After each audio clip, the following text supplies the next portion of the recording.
Olá pessoal, seja bem-vindo mais uma vez ao canal Conhecimento Aplicado. Eu sou o George e hoje vamos dar continuidade ao nosso curso totalmente gratuito de injeção eletrônica automotiva aqui no YouTube. Então, se você já conhece os nossos vídeos, por favor, já deixa aquele like logo no início para não esquecer. E se você ainda não conhece, é novo aqui no canal, dá aquela força, dá aquela confiança, se inscreve e ativa o sininho para receber todas as notificações dos vídeos.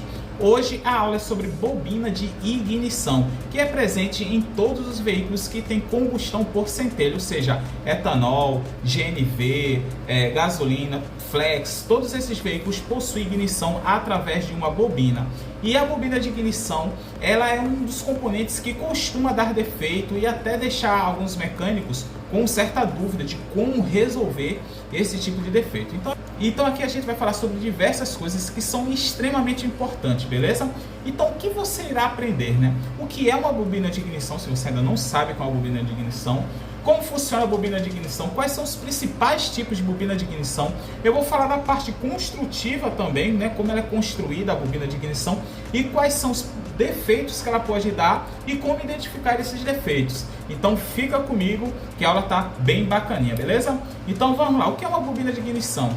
É um componente que se destina a elevar a tensão do veículo, que naturalmente é de 12 volts, para a casa dos milhares de volts, né? 10, 15 mil volts, a depender do projeto. E por que isso ocorre? Porque abrir um arco elétrico entre o eletrodo da vela, como já falamos já sobre velas de ignição aqui no canal, é muito fácil na pressão atmosférica. Contudo, como a câmara de combustão está em uma pressão bem mais elevada do que a pressão atmosférica, manter esse arco elétrico não é uma tarefa fácil. Então, não só a quantidade de energia é necessária, como ter também a qualidade e fazer com que essa energia seja disparada no tempo certo. Então, é isso que é uma bobina de ignição.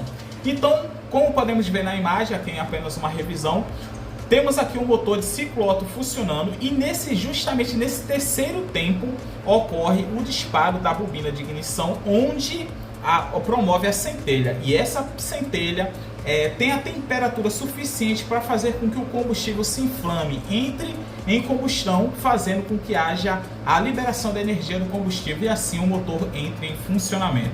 Claro que não é apenas isso, né?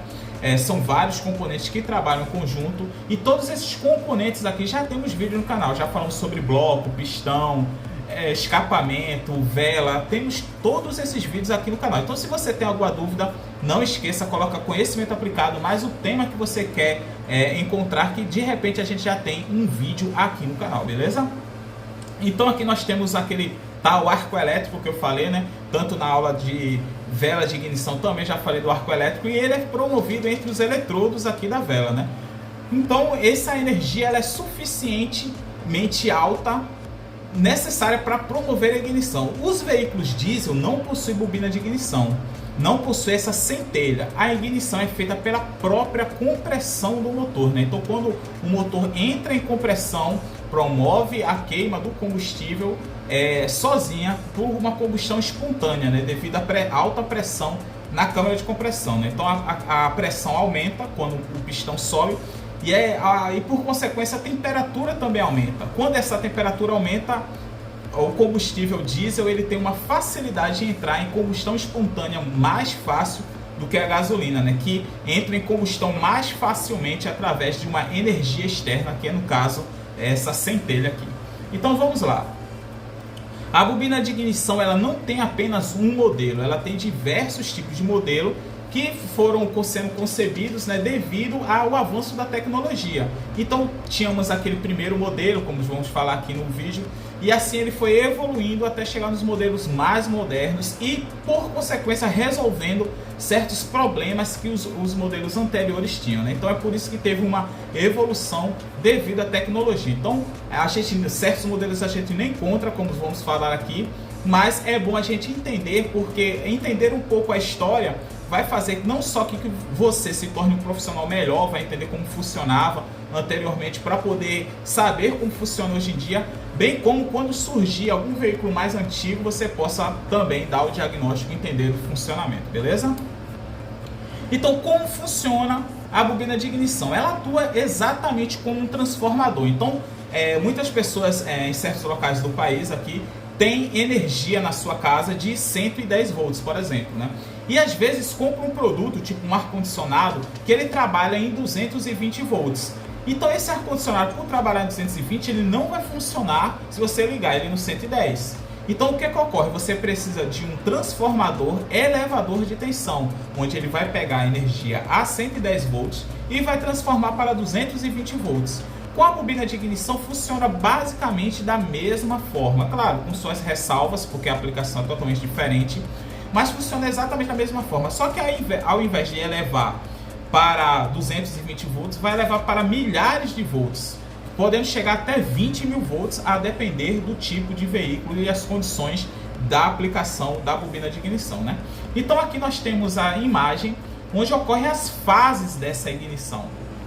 Você observa que a ignição ela tem fases muito bem definidas, onde vamos falar isso lá para frente, porque aqui já é a parte prática, é uma aplicação com o osciloscópio, então é necessário entender vários fundamentos antes da gente chegar nessa parte aqui, então estamos caminhando para isso, né? Então, para que você possa receber esse tipo de conteúdo, é importante sim que você se inscreva no canal.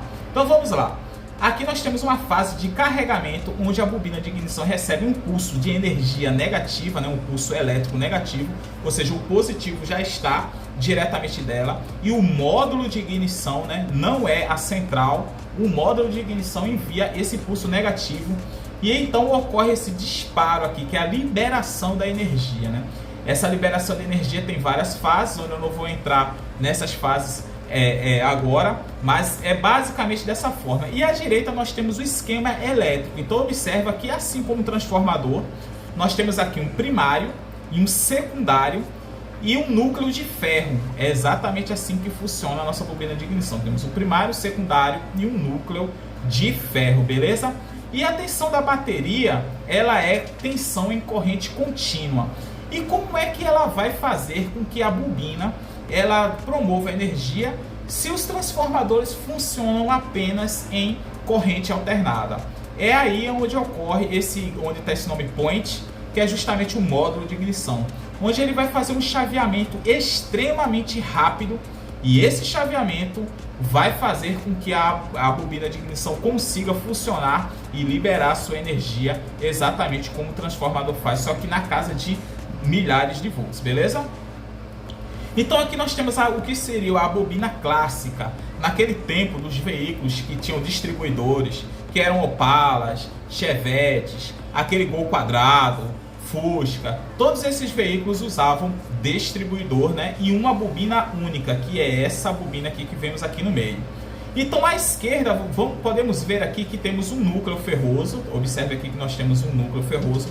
Esse não é um ferro comum, ele é produzido com várias lâminas bem finas, com silício em sua composição para poder facilitar a permeabilidade do campo eletromagnético. Essas linhas aqui, ó, estão justamente mostrando esse campo eletromagnético como ocorre no momento em que a bobina está em funcionamento, né? Aqui nós temos os terminais, observe aqui mostrando os terminais. E aqui o terminal de saída, que é esse central, onde sai, conforme está mostrando aqui nesta imagem, este tipo de bobina, 22 mil volts aproximadamente. Então, entra no primário um chaveamento de aproximadamente 200 volts, que eu vou falar futuramente como é que o módulo de ignição consegue fazer com que chegue 200 volts aqui nesse primário, e na sua saída sai exatamente 22 mil volts, né, aproximadamente, conforme está esse modelo. E esses condutores que estão aqui dentro são condutores de cobre. Observe aqui que aqui mostra o enrolamento de cobre, né, onde o enrolamento do secundário, né, como podemos ver aqui nessa ilustração, ele é muito maior do que o enrolamento do primário. E é justamente isso que faz com que ocorra a elevação de tensão, e também faz com que, quando você vai testar com o multímetro, o enrolamento do secundário dê uma resistência elétrica muito maior, da casa dos kΩ, comparado ao enrolamento do primário, que geralmente dá na casa de alguns poucos ohms, né? Por exemplo, tem motos que não chega nem a 1 ohm no enrolamento do primário, enquanto no enrolamento secundário chega a 19 kΩ, por exemplo. Então aqui temos uma bobina mais moderna, diferentemente daquela. A gente encontra aqui vários componentes nela. Temos um conector que tem vários pinos. Observe que como essa bobina tem 4 pinos, ela já tem um módulo de ignição integrado nela. Se ela fosse uma bobina de 2 pinos, ela não teria módulo de ignição integrado nela. E você observa que aqui, ó, ela tem vários isolamentos metálicos para evitar a permeabilidade do campo eletromagnético, para interferir em outros componentes eletrônicos, como a central, rádio e outros componentes. Nós temos aqui, ó, uma resistência elétrica, um bocal de silicone, onde tem um melhor contato com a vela de ignição para evitar fugas de corrente. Então a sua construção ela é muito mais bem elaborada. Essa outra imagem aqui mostra com mais detalhes, onde você consegue ver aqui, ó, o plástico projetado para alta voltagem, aqui uma resistência elétrica aqui para suprimir o ruído do disparo, né? À medida que quando ela libera 22.000 volts para a centelha, o negativo, né, no caso da vela, também retorna uma tensão muito alta. Então, para proteger o veículo dessa tensão muito alta, essa resistência elétrica aqui, ela é necessária. Então, por isso que os cabos elétricos, a resistência, a vela de ignição também tem resistência, justamente para minimizar cada vez mais esses ruídos eletromagnéticos, né? Então, aqui nós temos várias alhetas aqui, ó, separando entre o primário e o secundário da bobina. O conector, tá vendo, onde existe aqui, ó, diodo, para evitar esse retrocesso de alta tensão para o módulo de ignição e para a central. Então tem um processo muito mais bem construído do que essa bobina aqui da época do distribuidor, né? Onde os veículos tinham muito menos eletrônica. Então você observa que todos esses componentes podem vir a dar defeito e prejudicar o rendimento da ignição do veículo. Então às vezes o veículo está funcionando parcialmente, não pelo primário ou secundário ter dado um defeito, mas porque em algum momento está tendo um vazamento da corrente elétrica, ou o resistor da supressão do ruído não está funcionando muito bem, e isso está prejudicando o funcionamento do veículo, beleza? Então vamos lá. Quais são os principais tipos de bobinas de ignição, né? Como eu falei no comecinho do vídeo, a evolução tecnológica trouxe grandes melhorias nesse aspecto, porque a bobina de ignição ela é extremamente responsável pela economia, pela potência, pelo melhor aproveitamento do combustível, assim como as velas, né? E principalmente a precisão na hora de ocorrer a centelha. Isso aí é fundamental. Se a centelha não ocorrer com muita precisão, você tem ou a quebra do veículo ou não aproveitar corretamente o combustível, né? Então aqui nós temos alguns tipos separados, digamos assim, por um diagrama de bloco, né? Então aqui nós temos aqui uma bobina única, e nessa bobina única você observa que ela pode liberar a centelha individualmente ou por centelha perdida para cilindros, né? Então a gente pode ter uma bobina única que tem 4 saídas, podendo trabalhar ou com centelha perdida, ou seja, fazendo com que haja a disparo da centelha 2 cilindros ao mesmo tempo, um que está na fase de compressão e outro que está na fase de exaustão. Então isso é uma forma como podemos trabalhar. Esse primeiro aqui que está colocando um distribuidor mecânico, né? Ou seja, é uma única bobina de ignição que tem apenas uma saída e distribui para os 4 cilindros através de um distribuidor mecânico, né? Vamos falar sobre isso, não se preocupe. Aqui nós temos veículos que tem bobina dupla. A gente pode ver isso tradicionalmente naqueles Fiat 1.0, né? Aqueles Uno Mille que tinham 2 bobinas, né? Então, uma bobina operando para 2 cilindros. Então você observa claramente, ao invés de trabalhar, por exemplo, como esta, que pode operar com bobina dupla, em um único corpo, né, em um único invólucro, aqui nós temos 2 bobinas, cada bobina trabalhando para 2 cilindros. Então isso é muito comum nos veículos utilizar essa metodologia de centelha perdida, né? Então nós temos aqui embaixo os modelos que a gente costuma ver nos veículos mais modernos, de uma qualidade mais elevada, que são as famosas bobinas COPS, né, ou bobinas individuais. Você observa aqui, ó, várias canetinhas, né, indo uma para cada cilindro, onde promove também várias vantagens, como vamos falar. E aqui nós temos à direita a bobina tipo régua, que essa aqui é o terror dos mecânicos. A maioria dos mecânicos não gostam e muitas vezes até dizem que o carro não presta por possuir esse tipo de bobina. Também vamos falar sobre ela, beleza? Então vamos falar primeiro sobre o sistema mais tradicional, o sistema mais antigo, que é encontrado em veículos muito antigos como Opala, Chevette, Fusca, Brasília, todos esses veículos dessa época utilizavam essa ignição por distribuidor. Então, como é que funciona? Aqui nós temos figuras muito características e muito tradicionais dos veículos antigos, né? Que aquele mecânico mais antigo, se tem algum mecânico antigo aqui que já trabalhou muito, que já teve dor de cabeça com isso aqui, aquecer, entrar água no distribuidor. Se você é mecânico antigo, já trabalhou com isso aqui, deixa aí nos comentários que eu vou ficar muito feliz de saber das suas experiências, né? Então aqui você observando aqui, temos aqui uma bobina individual, onde ela envia sua centelha, né, a sua voltagem elevada, justamente aqui, ó, para o centro do distribuidor. E esse distribuidor é ligado mecanicamente, geralmente, ao eixo de comandos, fazendo com que haja a distribuição entre os cilindros no tempo certo.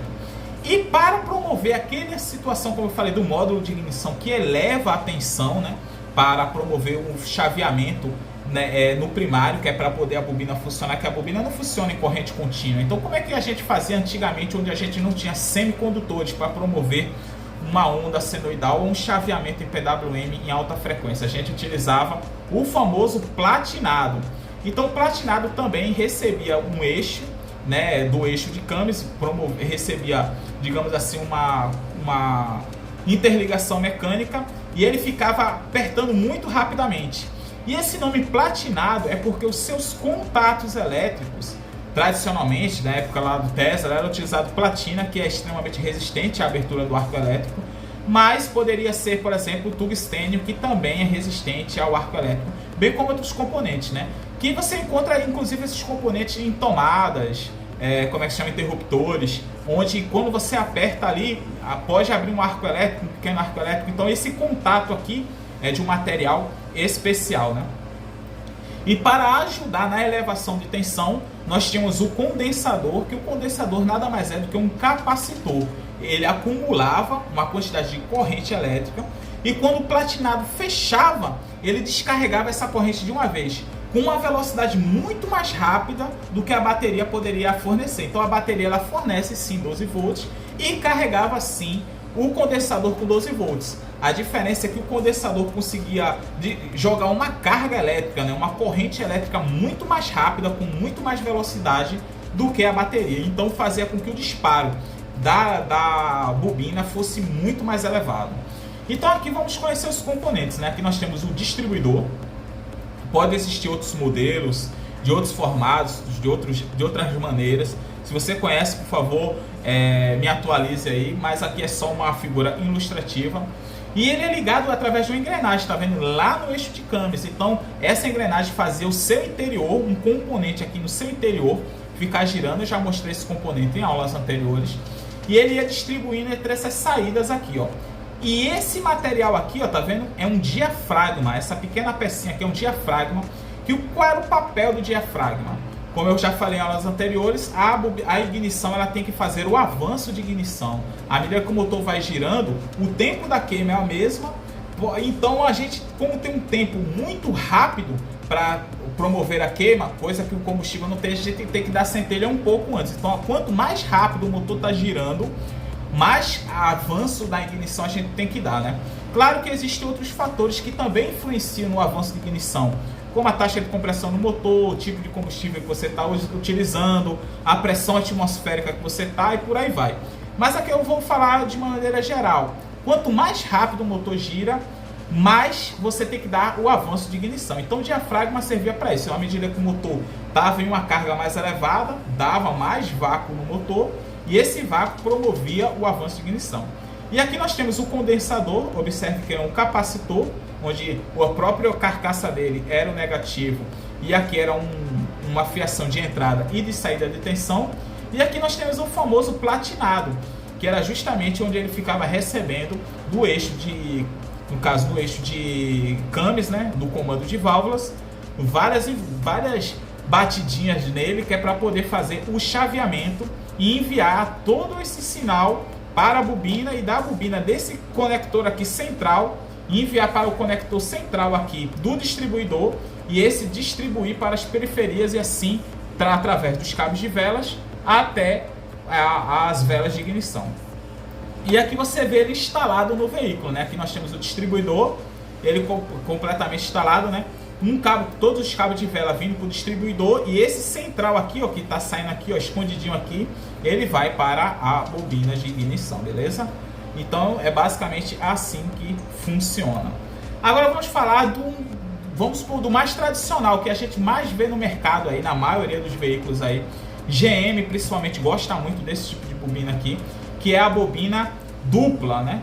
Ou seja, se você observar bem a carcaça, nós temos uma parte aqui e outra parte aqui. Cada parte dessa é uma bobina, é uma estrutura, como a gente viu lá, que tem o seu primário e secundário. Então ela tem 2 primários e 2 secundários aqui, e fazem o disparo da centelha para 2 cilindros ao mesmo tempo. Um vai estar na fase de combustão e outro na fase de exaustão. Aqui temos uma ressalva. Observe que esse tipo de bobina à esquerda, ela tem 3 fios, ou seja, ela não tem um módulo de ignição integrado. Ou seja, em alguma outra parte do veículo vai ter um módulo de ignição que vai elevar essa tensão, né, que faz o chaveamento elétrico. E essa da direita aqui, você observa que tem 4 fios, ou seja, ela já tem o módulo de ignição integrado. Há muitas vezes que um fio desse é apenas para alimentar vamos supor, um isolamento elétrico, que é para evitar o disparo, né, o magnetismo da bobina prejudica outros componentes do veículo. Mas geralmente quando tem esses 4 aqui é porque tem módulo de ignição integrado na própria bobina, né? Nós temos aqui as bobinas mais modernas, digamos assim, aquelas que são individual, que é a COP e a EFS, né? Mas particularmente todo mundo chama de COP ou bobina caneta, né? É comum. A caneta propriamente dita é essa da esquerda aqui, ó. E ela tem uma diferença em relação a essa da direita. Qual a diferença entre essa bobina da esquerda e essa bobina da direita? É que essa bobina da esquerda aqui, você observa que a parte onde existe como é que se chama, o enrolamento do primário e secundária está nesse corpo, está nessa continuidade aqui, ó. Você observa que essa estrutura metálica aqui é justamente onde está o enrolamento primário e secundário, e essa caixinha aqui em cima é apenas o módulo de ignição integrado dentro dela. Já a EFS não, a bobina de ignição ela fica toda aqui em cima, como essa que a gente viu aqui, ó. Deixa eu voltar aqui, ó. A bobina de ignição está toda aqui dentro, enquanto a COP, o enrolamento do primário e secundário fica dentro desse tubo aqui, beleza? Então essa é a principal diferença entre elas. E qual a vantagem e desvantagem de cada um? Por que que a gente viu a evolução desse sistema, né? O sistema do distribuidor, por ele ser mecânico, ter várias partes de contato mecânico, observa o platinado, o distribuidor, ocorre um desgaste extremamente excessivo. E por promover esse desgaste excessivo, foi visto que era necessário o que chamamos de ignição estática. E por isso surgiu a bobina dupla, né, onde faz o disparo de 2 centelhas ao mesmo tempo. Contudo, foi observado que esse tipo de bobina, por melhor que ela seja, tem um bom funcionamento, né, utilizada na maior parte dos veículos comuns. Ela não dá um grau de precisão tão elevado no disparo individual de cada cilindro quanto uma bobina individual. Então a bobina individual ela funciona com maior grau de precisão, menor aquecimento e costuma inclusive ter menos falhas. E qual é o grande lance assim que muitas pessoas não gostam? Porque cada uma dessas é um pouco cara e quando ela vem dar um problema, por ela ser cara, as pessoas geralmente não gostam quando é esse tipo de ignição, né? Mas quanto mais tecnológico é o seu veículo, também não necessariamente, né, mas geralmente também vai ser mais cara as suas peças. Então aqui a gente vê que essa bobina geralmente é mais barata do que essa aqui. Então a gente tem aqui a outra bobina, que é a bobina conjunta, né, a bobina régua, onde a gente encontra isso aqui, por exemplo, essa daqui é do Cruze, né, de um Chevrolet Cruze, e essa daqui é do Peugeot, né, o Peugeot 207, você encontra esse tipo de bobina aqui. E o pessoal não gosta porque quando dá defeito em uma, ela costuma você ter que trocar tudo, né? Então deu defeito em uma, você tem que trocar tudo e elas geralmente não são baratas, né? Então esse é o principal problema. E o pior é que ela costuma dar um certo defeito com frequência. Não existe nenhum tipo de publicação oficial que diga o porquê que essas bobinas costumam dar muito problema. Mas eu acredito que porque elas ficam entre os 2 comandos do motor, né? enquanto você vê uma bobina dupla dessa daqui, ela fica afastada do motor e quem vai lá é o cabo de vela, ou seja, ela fica geralmente em um local arejado. Esses dois tipos de bobina, ela fica em cima do cabeçote do motor. E geralmente ainda tem uma tampa em cima. Então, por estar perto do cabeçote com uma tampa em cima, o que é que ocorre? O aquecimento. Então elas acabam aquecendo, tendo algum tipo de baixa de isolamento, dando curto, e assim você tendo problema com esse tipo de bobina. Então esse é um problema que encontramos nesse tipo de bobina, e inclusive identificar esse tipo de defeito nessas bobinas costuma dar trabalho, porque você não consegue trabalhar isolado, né? Tirar um cabo de vela para ver qual é o cilindro que está falhando, você não consegue fazer isso. Então é por isso que gera muito estresse esse tipo de bobina. Inclusive a própria análise com osciloscópio, né? Por ficar muito perto uma bobina da outra aqui, né, que elas estão trabalhando individualmente. Essa daqui é dupla, observe que aqui não tem bobina, é uma interligação dessa que joga para essa de cá, mas ela é conjunta, enquanto essa daqui é individual, cada cilindro tem sua própria bobina. Então o disparo de um cilindro desse, o magnetismo interfere no outro na hora de você dar o diagnóstico com o osciloscópio. Então agora vamos falar sobre os problemas que pode vir a dar nas bobinas de ignição, né? Então você observa aqui, como eu falei naquelas fases anteriores, você observa aqui na bobina nova, você observa aqui a fase que está bem definida, você vê o carregamento, o disparo, a fase de recuperação e tal, enquanto aqui você observa que o gráfico é diferente, né? Então o comportamento não é só na centelha, essa daqui poderia até estar dando a centelha, mas não com a qualidade suficiente para que o veículo funcione perfeitamente, né? Então a primeira coisa que nós devemos observar é o corpo, né? Quando ela tem aquecimento, ela pode sofrer algum dano mecânico, ela pode vir a rachar. Observe aqui uma bobina com sinal de rachadura em seu corpo.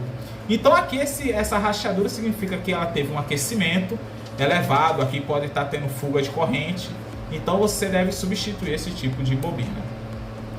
Então como é que você pode identificar aqui os defeitos, né? Eu fiz uma lista onde futuramente eu vou mostrar na prática como fazer isso na prática, né, com o veículo lá. A primeira coisa é você usar a medição através do multímetro, né? Você com o multímetro, você vai analisar o primário, o secundário, né, ela verificando as resistências se bate de acordo com o manual técnico. Então o manual técnico tem as informações, qual a resistência do primário e do secundário, e você verifica. Significa que esse tipo de diagnóstico é um diagnóstico completo? Não. E por que ele não é um diagnóstico completo? Porque ela pode estar dando a resistência certa, mas ela pode estar dando uma baixa de isolamento. Então pode estar tendo fuga de corrente da bobina para a carcaça e o multímetro não vai pegar esse tipo de funcionamento. Temos a análise através do osciloscópio. Qual a principal vantagem da análise com osciloscópio? É que pega tudo. Você consegue analisar a fuga de corrente, consegue verificar de fato se a bobina está boa ou se ela está ruim. Qual é a principal vantagem?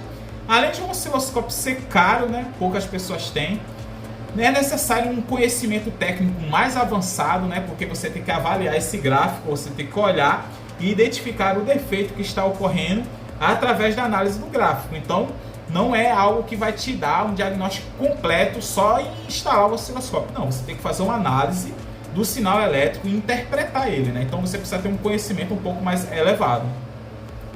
E para que você possa fazer esse diagnóstico, o veículo também tem que estar em funcionamento. Então se o veículo nem estiver em funcionamento, você também não consegue dar o tipo de diagnóstico com o osciloscópio.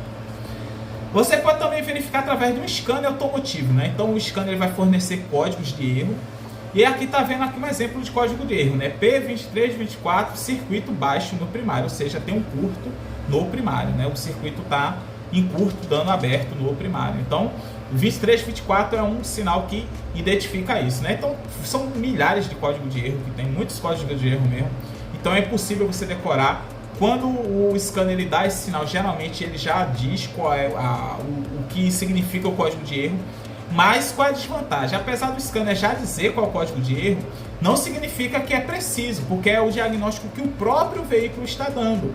Então você verificou que está dando problema no primário, coloca o multímetro, coloca o osciloscópio e verifica se é isso mesmo. Você já adianta o processo. Se você está com o veículo, está falhando, você não sabe se é bico, se é vela, se é cabo, o que é no veículo, se está fora de tempo, se o carro ferveu, então tá vazando água para dentro. Se você não sabe, coloca o scanner, que pelo menos ele já dá um direcionamento, né, para que você não fique perdido o porquê que o veículo está falhando. Mas eu não sou a favor de dizer que o scanner ele é 100% confiável para dar 100% do diagnóstico do veículo.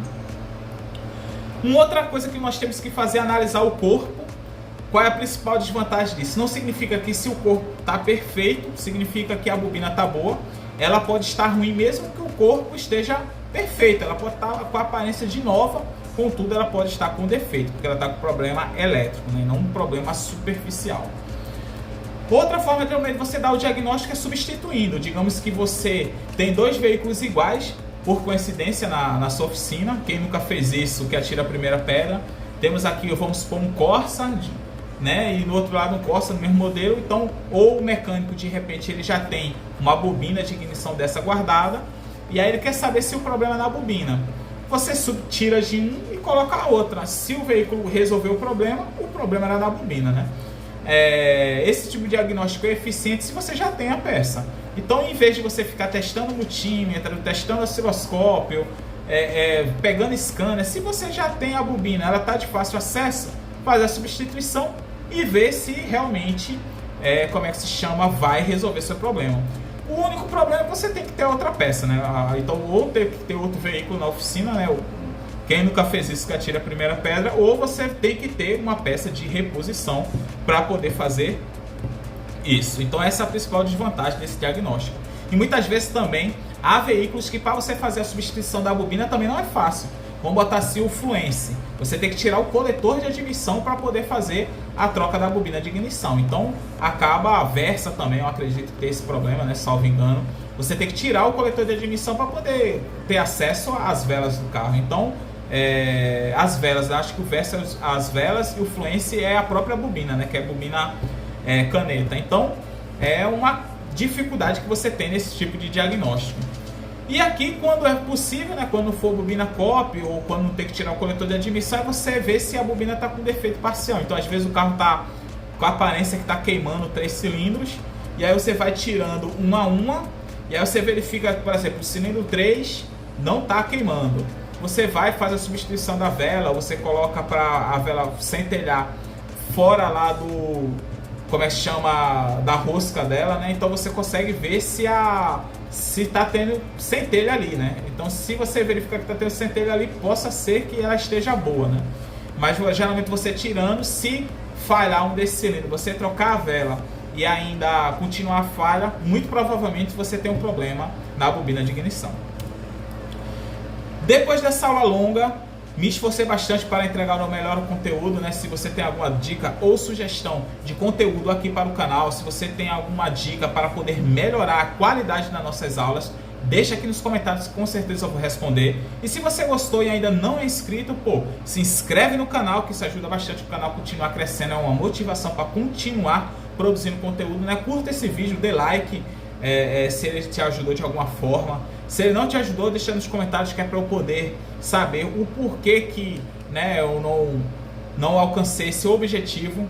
Comente se você tem alguma dúvida, sugestão ou agradecimento, porque isso é importante eu saber, esse tipo de comentário, que é para eu poder continuar desenvolvendo e entregar um conteúdo com a melhor qualidade possível.